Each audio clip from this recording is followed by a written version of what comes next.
Hello students, कैसे हैं आप। आशा करती हूँ कि आप सभी अपने घरों में सुरक्षित हैं। सुगम भारती के पिछले वीडियो में हमने पाठ 6 जानकारियां बढ़ी आपदाएं घटी पाठ के वस्तुनिष्ठ प्रश्न और अति लघुत्तरी प्रश्नों का अभ्यास किया।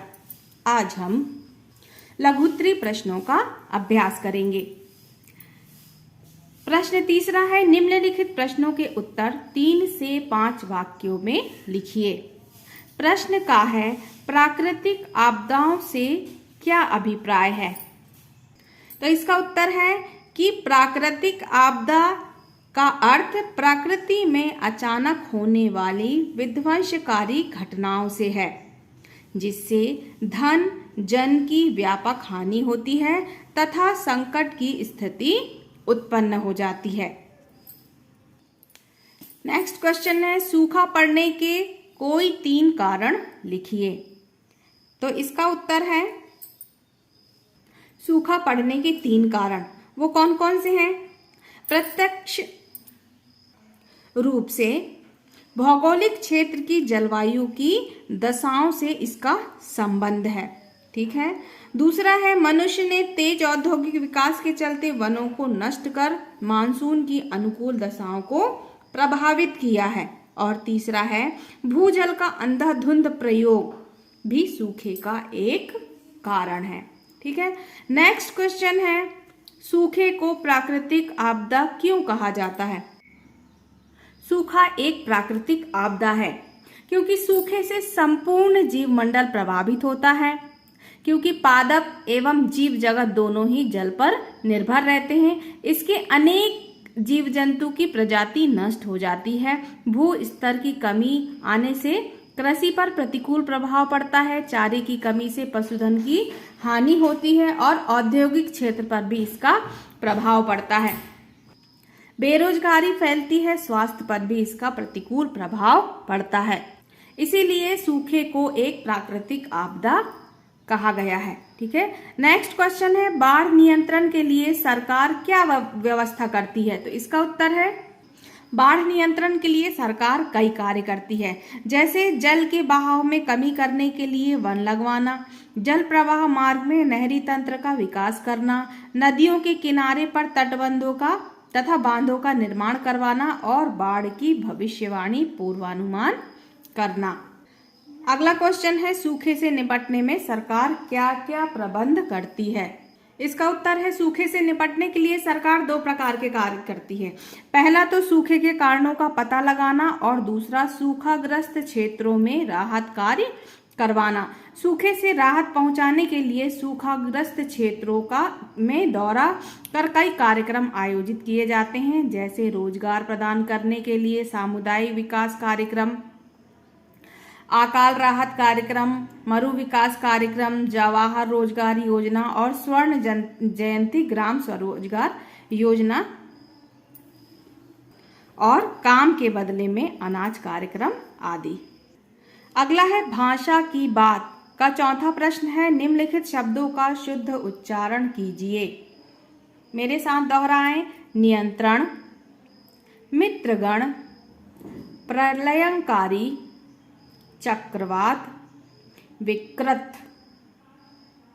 एक बार फिर से रिपीट करते हैं, नियंत्रण, मित्रगण, प्रलयंकारी, चक्रवात, विकृत। अगला प्रश्न है, निम्नलिखित शब्दों की शुद्ध वर्तनी लिखिए। अशुद्ध वर्तनी है विध्वंसकारी, दिनांक, जीव जंतु, व्यापक और क्षति। इसकी शुद्ध वर्तनी है विध्वंसकारी, दिनांक जो अपनी सही वर्तनी में है, जीव जंतु, व्यापक और क्षति। अगला प्रश्न है, निम्नलिखित शब्दों का वाक्य में प्रयोग कीजिए। शब्द है बाग बगीचा, ज्वालामुखी, भूकंप और चक्रवात। स्टूडेंट्स, ये आज का आपका होमवर्क है, इसे आपको करना है, ओके। अगला प्रश्न है, निम्नलिखित वाक्यों को पढ़िए। चलिए इन वाक्यों को पढ़ते हैं। काहे काले बादलों से आसमान अटा पड़ा है। खा वर्षा नहीं हो रही है। गा आपकी कहाँ जाने की तैयारी हो रही है। घ यदि वर्षा रुक जाती तो हम पिकनिक के लिए चले जाते। इंगा शायद ही पिताजी पिकनिक के लिए जाने दे। चा माँ जल्दी नाश्ता बना दो।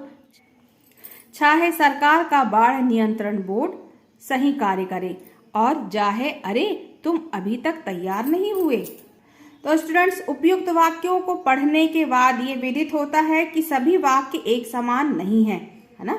प्रत्येक वाक्य अपने अलग अलग अर्थ का बोध करा रहे हैं।